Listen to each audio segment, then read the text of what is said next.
Okay, so this one, now we just use that trick. It's ugly, but the calculus is simple. We plug in this bound and multiply that by the derivative of that.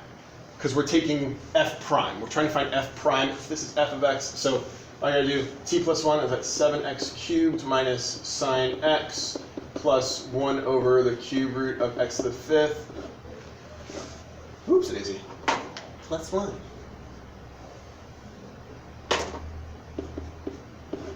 Then 7x cubed minus sine x plus 1 over the cube root of x to the 5th minus 4. Then all I have to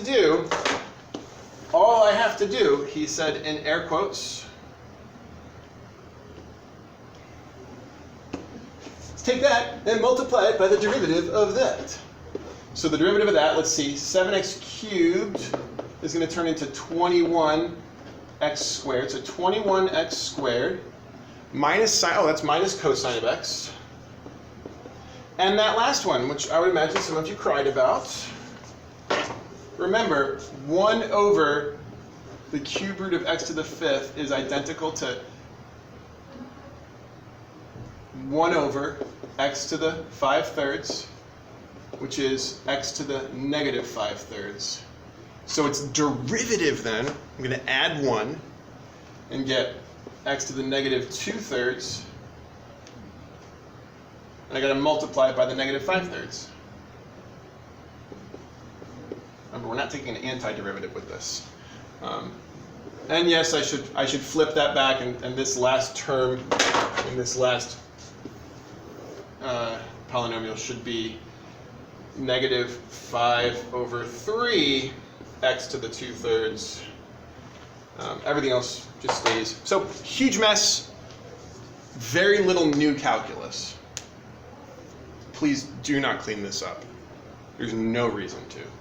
That's not the purpose of this question. The purpose of this question was to see, oh yes, no matter how ugly this is, the process still remains the same. Buff this into both of those as we take the derivative, and then multiply by the derivative of that.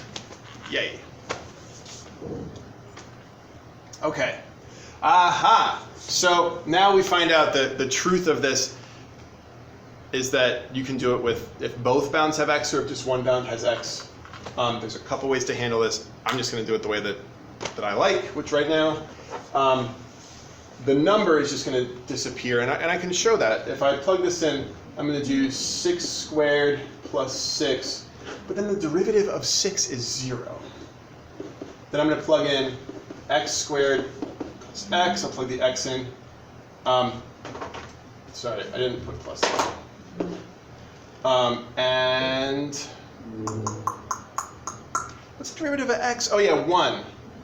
So in the same way with integrals, when we take the top bound minus the bottom bound, here we take the top bound minus the bottom bound. And so it turns out that this is negative x squared minus x, and that's the final answer to that derivative.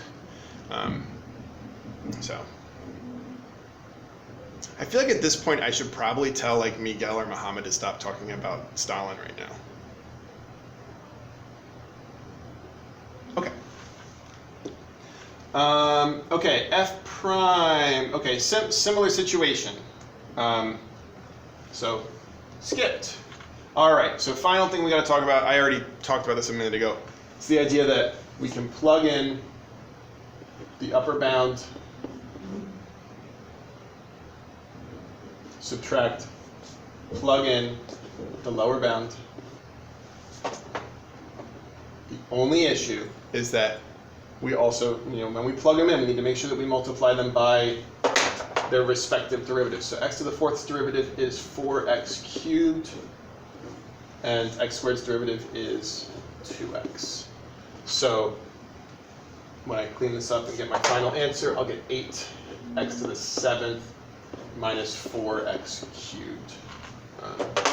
So that's that. We can do this with no matter what the bounds are. So when I do this one, I'm going to have the square root of 3x to the 4th plus 1 minus the square root of... What? No. I keep forgetting to multiply by the derivative of it. So 3x to the 4th, I'm just going to multiply this by 12x cubed. then subtract square root of 10 square root x plus 1, square root inside of square root.